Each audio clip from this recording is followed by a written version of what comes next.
Hi, this is Liz, and welcome back to my podcast, Spiritually Speaking with Liz. In this episode, I'm continuing to talk with Beccy. In the last episode, we talked with her about being a cacao carrier, and in this episode, we continued talking about how she holds sacred circles. Beccy is a yoga teacher, a Reiki practitioner, a circle facilitator, a cacao carrier, and has nearly finished her training to become a shamanic practitioner. So welcome back, Beccy. Hello. Hi. Can't wait for this one.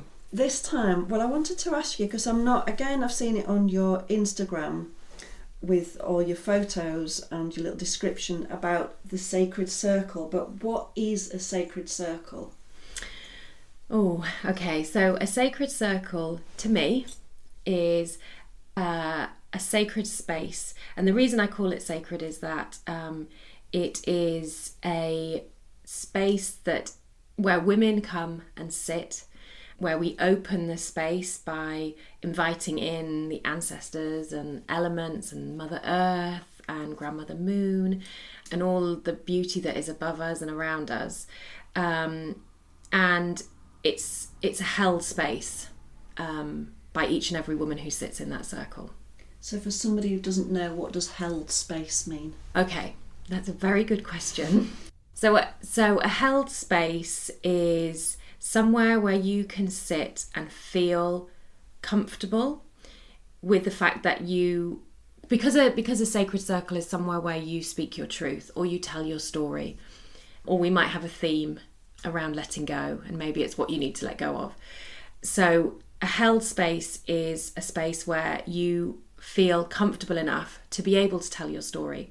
Now, you don't have to speak in sacred circle, because you might be new to it and you might arrive and think that you have to speak. You don't have to speak. The only thing you need to speak is your name and just introduce yourself, just so the circle knows each other. Mm-hmm. And yeah, so that by being held, it's more, I don't really like to use the word safety, because I think that's a really personal way of saying it. I think it's just held as in, you know that you are a woman in a space who is able to speak her truth without judgment or opinion from somebody else. That's nice then, so they feel fully supported, yeah. I suppose. Yeah, supported, that's the word.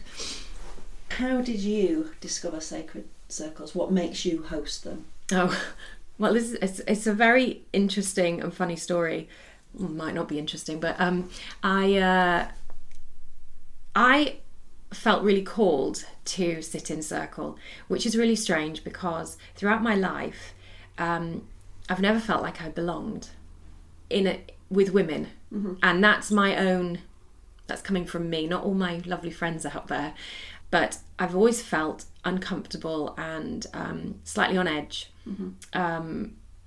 when I gather with women.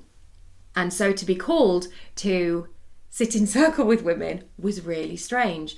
And I remember going to my first, and it was a red tent that I went to, and I was taken by a lovely lady whose children I used to teach yoga to, and we went together and we arrived, and I was totally out of my comfort zone. This was at the very beginning of the journey that I embarked on to find who I am, but there's always a start, isn't there? Yeah. So we arrived and we went, and there was women, and there was a woman with a baby, and she was breastfeeding, and then women kept joining, and we all sat in a circle, and we held this, it's like a basket, and you had to hold it over your womb and say your name. Well, for me, that was a bit like, oh, where am I? But you can't just leave. So I was like, I'm Beccy, and I don't really know what to say. And so I passed it on. Yeah, yes, exactly. And so that was my first experience. And that was like, oh, and so I then didn't go to another one for a while.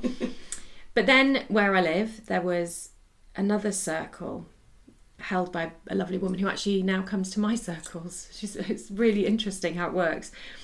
And I went to that one a few times, and that was really beautiful, but it was really interesting. So I learnt lots of new things, but still I felt like I was on the edge. Like I couldn't immerse myself in that sacred space. But I knew that it was something that I needed to investigate. So I didn't go to a specific woman's circle again, but what I did do is I sat in circle. There's a beautiful place in the Lake District called Sunnybrow Farm, and that's where I truly stepped into who I am now, I think. And she has a yurt, and we sat in the yurt, and obviously you sit in a circle. Mm-hmm. But these were courses or retreats, mm-hmm. So there wasn't any pressure. It was, we're going to lie in meditation, or we're going to do some movement, but actually they're much, much deeper. So the more I went to these retreats at Sunnybrow, the deeper I went. I did my Reiki training with a lovely lady called Jane, who's incredible. I did that at Sunnybrow. And so that was the first time I felt like being with women in circle for me was safe. Okay. So that was my own safety. Uh-huh. And I felt held, and I felt I could express myself. And these were women I didn't even know.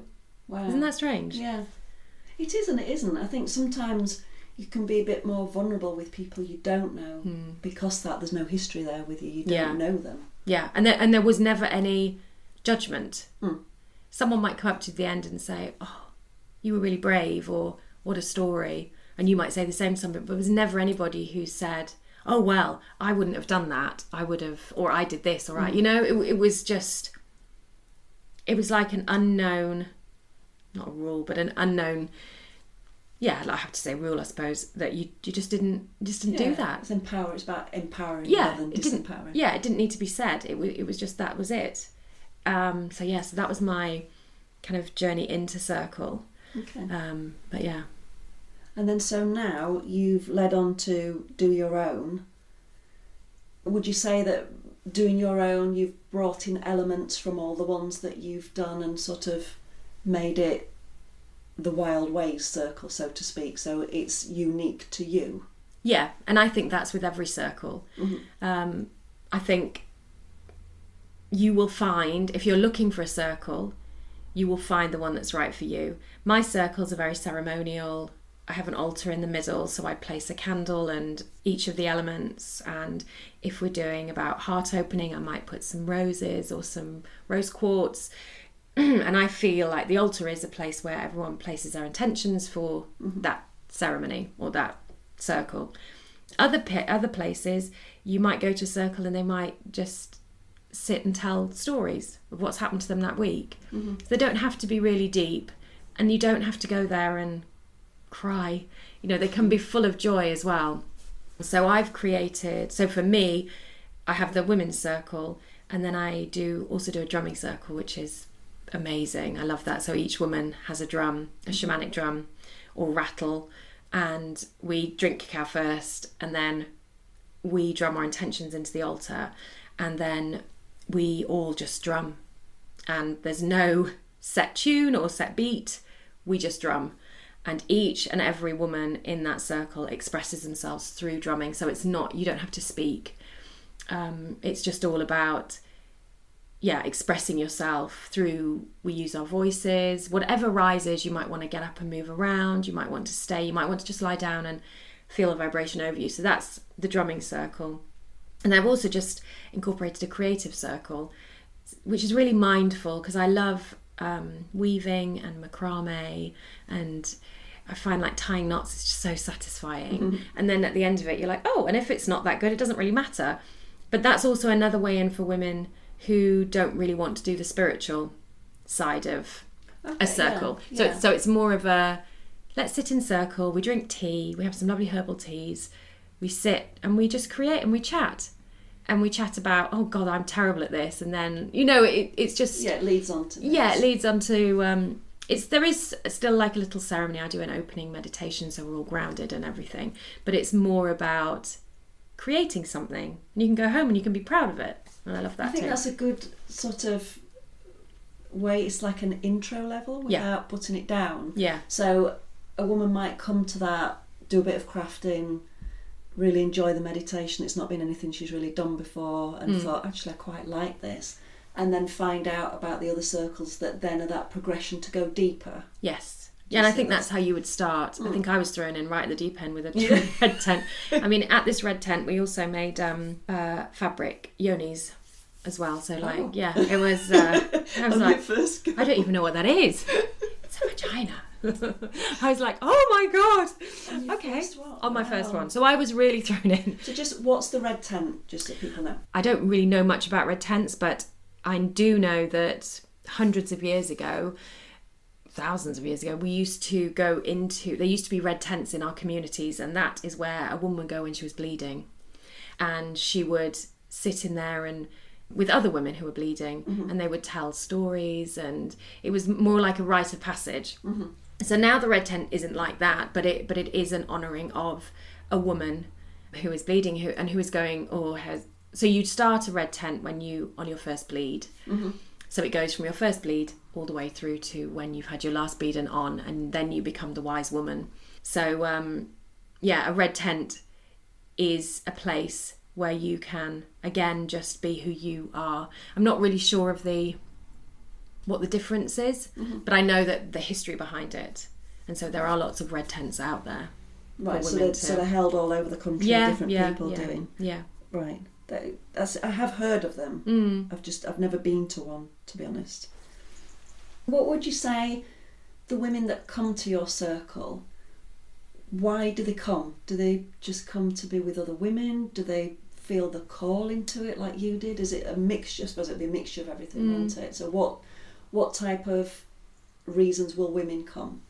I think firstly women are very curious, but they also usually come with an open heart to just see what it's about, and if it's what they're looking for, then they will come back, and if it's not, then they don't, and that's absolutely fine. Everyone's journey is different. The women come just to be heard and to be listened to, because I think in our society we talk, but the person you're talking to might be thinking of the next thing to say. Yeah. So in the circles that I hold, each woman has the opportunity to speak, and if no one speaks, there's just silence. So it's sitting in the silence. But I think women generally come to be heard, and for me, to be held in this beautiful space that's created. It's like a sacred space. I imagine. It's incredible, because afterwards there's almost like a release. They walk out and they're like, oh, I feel so much lighter, or that was fun, or that card that I pulled was spot on. It's exactly how I'm feeling. I just think it's connection. It's a different way of women connecting. Yeah. So we're not sitting around a table having cups of tea and chatting. We're not going out for dinner and drinking, or going out and dancing, whatever. It's a place where women can connect in a completely different way, probably like we used to. Yeah, well, exactly. Sitting around the fire, and I think it's a really amazing thing. Yeah. To do that, to bring women together, because it is sort of lost, isn't it? Or it's been taken over by either going out for a meal. Not that there's anything wrong with that. Oh, no. But going out for a meal, going out for drinks, where you're not fully present, are you, in those? Yeah. You know, it's a different level, isn't it? Where this seems to be a lot deeper. Yeah. Level. Yeah, it's deeper, and also, I think that women get more out of it, but I also think it's a really daunting prospect of sitting in circle, and it's not. It's being vulnerable, isn't it? It's totally vulnerable, and we don't do that. As women, we also have this witch wound, I suppose that it's kind of called, where when the witches were burned, women turned on each other, and they said horrible things about each other, and they blamed other people, and oh, I'm not a witch, but I know who is. That, and we carry that deeply within us to this very day. And by sitting in circle, it's almost saying, oh, aren't women just beautiful? Aren't we, when we sit together, we can be wild, and we can have fun, and we can cry and immerse ourselves in the deepest emotions, but also be held. And it's just kind of giving us that okay to trust. Yeah, which I think's been lost big time. Yeah. And be able to speak your truth, because I think we're scared of speaking for sure our truth, because for fear of what would happen. Yeah, fear of judgment. What will people think of me? And that's a a wound that we have as well. Mm. You know, we've been told to be silent. Not so much now, but you know, in the past, oh no, don't, you know, the woman, she's in the kitchen, she doesn't speak, or, you know, or don't, it's awful. All of these things, we hold these wounds, and you might not even know that you do it, but we do. Even as kids though, I remember as a kid, it was, you know, it was always the be quiet when people came round, it was the be quiet. Or, you know, you sit and observe, you don't, you know, good girls are quiet type thing. Yeah, oh yeah, definitely a good girl is quiet. And you shouldn't be wearing this. Why are you wearing this? That's too short or too low. You should wear this. This will cover you up and then you'll be safe. It's just like, there's a lot of, there is, you know, a lot of, the shoulds. A lot of shoulds, and it's not a good. No, so it just creates a space for women to voice that and just say, do you know what? This is who I am. This is who I want to be. Why can't I? And it's a space for women to be able to voice that, voice their concerns about their everyday, about their deep history, about their wounds from ancestors. You know, it's just a beautiful, beautiful space to be held. It sounds it. So where do you hold them? So I hold them in Harrogate. But I've also got I do it at the Acorn Wellness Retreat as well, near Brimham Rocks in Harrogate. But then I've also got some online offerings which will be coming soon. Ooh. Yeah, so then it's available to more people. Yeah. And I think we're all used to Zoom or the equivalents now after COVID. Yeah, exactly. Everyone knows. I haven't done anything online, so this is a big step for me. But I think it won't just be one-off circles. I think what I'm planning on doing is doing longer, so like 4 weeks or 6 weeks, or maybe even 3 monthly circles, so that the same group of women can create a community between them, and long may that community last, you know, through WhatsApp or Zoom. But I just think it's important that the circle is held for longer. Yeah, no, I get that women. because if it's the same people, like a closed group, so to speak, then after the first couple, then people will relax and be able to share more, I would imagine, than they would do in the first few. Yeah. Where if there were different people coming in, then you might be a bit like, feel a bit more guarded. Yeah, exactly. So, and between each ceremony or each circle, there'll be rituals sent out and meditations and a playlist, you know, so that and there'll be a WhatsApp group so you can share between you. So so that's my future. That sounds exciting. Yeah, it's going to be good. So I've noticed throughout the last conversation we had and this conversation that it's very much about ritual for you. Why do you think that is? Where did that come from? Oh, do you know, I don't even know where it came from. It just presented itself. It's just been there. I remember when I did my teacher training, and we had to do my yoga teacher training, and we had to do our final presentation as a class. So we had to teach our fellow participants our class. And I have always taught yoga in a circle as well. So strange. So I've never taught in lines. I've always taught in some form of fan or a circle. And at that teacher training final, I made an altar in the middle, and I don't really know. It was like almost I needed to have that in there, and then I've just learnt through all of the retreats and ceremonies that I've been to. There's always been an altar and a connection to the elements and to the earth, like I said before. So ritual to me is, you can find it in every day. It's making a cup of tea, but really mindfully making that cup of tea.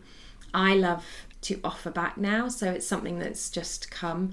So I'm asking I'm manifesting through the ritual, but then after the ritual I will offer back to the earth and give my thanks, because I think that's really important. It's something that we don't really do. We don't give thanks to the food that we eat, the water that we have, where we walk, you know, the earth we walk upon. So offering back is really important to me as well. But ritual is just there. Well, it's obviously been ingrained in you, and then these little threads Yeah. Of just being pulling out, and now you're weaving this fabulous tapestry. Yeah, and it's becoming exactly Wild Ways. And it takes me, when I sit every morning with my cacao and my candles lit and my little altar, however it looks, it takes me to a place of complete and utter peace within myself. Yeah, and that is just magical in itself, isn't it? Yeah, absolutely. And from that, if I can give that to other women, to find that place, even if it is just making that cup of tea in the morning, it doesn't have to be all of the the crystals and the candles and laying an altar out. It can just be lighting a candle as you turn the kettle on, put your tea bag in, and just breathing and feeling the earth beneath you and connecting to the outside. And I think if we can do that for other women, no, that is gorgeous. It is. It's just finding that peace and then bringing that peace where you can throughout the day. There's always going to be times where we're wobbled, aren't we, where somebody pushes us, but then if you can just breathe, center yourself, come back to that state of peace as quickly as you can. I mean, sometimes it can be minutes, hours, days. And I think we always have to remember that we're human. Absolutely. So walking into a circle, you're going to have anxiety, probably a bit of anxiety or fear, or oh gosh, what's happening. We're human, and we always have to remember that first and foremost. We can fly off to these peaceful spiritual places, but at the end of the day, we live in a body on the earth, and if we can just bring little practices in, then it makes life easier. But we're still going to get angry, we're still going to laugh. We're having the human experience. The human experience is emotions, isn't it? So it's about working with those and tempering them and harnessing them, I suppose. Yeah, which is, why I hope that by sitting in circle can give women that chance to just have a little piece of that for as long as they can. Yeah, no, that's lovely. And I think everybody needs that time out, men, women, kids. You all need that time away from your family, away from being the mom, the wife, the sister, the daughter, to just being you, the person. Yeah, and we can get shrouded by exactly those names, by those names we put upon ourselves. Well, I'm a mother, or I'm a wife, or I'm I'm a daughter, like you just said. We can, those can just be surrounded us, and we find it difficult to find out actually who is Beccy, or who is Liz. Because we take on so much as well. Yeah, we really do. I've been distracted by this gorgeous stick over here. Now, I saw this on your Instagram post, and I will share this when I do pictures. I will share this as the second picture because I love it, and I loved what you put. So if I just describe it, it's a beautiful natural stick that has been stripped of its bark. It looks very natural. It's not in a straight line, and throughout it there are tied pieces of wool and ribbon and glittery ribbon, regular wool, thicker, thinner. It's all different colours. So tell us, what is it? So I was gifted that stick by my daughter's friend, who was only 7 at the time. Aww. And she gave it to me for my birthday. And I said, oh, what's it for? And she said, well, you can hang it up, because she put some holes in it. And then she said, you can dangle things off it. And I was like, oh, I love it. Thank you so much. And it was sitting there, and I did my circle facilitator training. And this stick had been there, and I knew that what I wanted most of all was as like an altar where you put your intentions. In a women's circle, you pass around a stick. That's how it used to be, I think. Is that the talking stick? Yeah, the talking stick. So that's from all different communities around the world. There's a talking stick. Some people use a crystal, some people use a stone, and I had this stick. So I thought, well, actually, it's quite long, but it's a really good stick. And then, like I said, like the altar, I wanted something to hold the stories of the women. So this stick gets passed around with a little pot of all the offcuts of my macrame and wool and threads and lace and things like that. And as the woman is speaking, she takes the wool and kind of infuses her story into the piece that she's chosen, and then it gets tied around the stick. Beautiful. So I see this stick in a museum, in years and years to come. It literally sings though. Yeah. Not, it's not, I don't hear, this is going to sound barking, but I don't hear, so like they've spoken their story into it, but it's at the side of me, but it's kept, as soon as I walked in, it was in my island, but then it's to the side of me, but it keeps drawing me, but it sings. Yeah, it's got real potent energy about it, and I didn't actually think that was going to happen, but the now it and it has to be laid out. It can't just be shoved in a bag somewhere. No. It has to be laid out. It's a little rug, guys. If you can see, I will take a picture of it, how it is. And all the women, where's the stick? Have you got the stick? And some people maybe tell their story, and depending on their story, they'll look for a thread that matches the colour of their story. That's so nice. Yeah, so it's a nice release, isn't it? It's a nice letting go. Yeah, and also women who've put their story on it before, and maybe that story was quite emotional and quite sad, and then they come back and they tell another story which maybe a happier story, and they kind of have that sense of, I'm moving forward. I'm taking steps. I can see it, because they might be able to find that other thread that held the sadness of a story to the joy of a story. It's beautiful. Yeah, it's like a complete story then, isn't it? Yeah. From start to end. Absolutely. No, it's beautiful. Thank you. Well, again, thank you so much for joining me. I really pleasure. enjoy our little chats. I will put in the show notes about how you can contact Beccy for if you live in North Yorkshire, where her circles are held in North Yorkshire, and I will also put a link to her website where the upcoming Sacred Circles online will be. That's really exciting. Yeah, really exciting. They're coming soon. So I've got the Cacao journey, which I talked about before, and then hopefully in November I will be putting on a new circle online. Fabulous. I know, I'm really excited. I think that's really good. I can see it in your eyes. Wonderful. Thank you so much for joining me. Thank you, Liz. Thank you, everybody, for joining me. Thank you for listening, and I will speak to you again with another exciting podcast soon.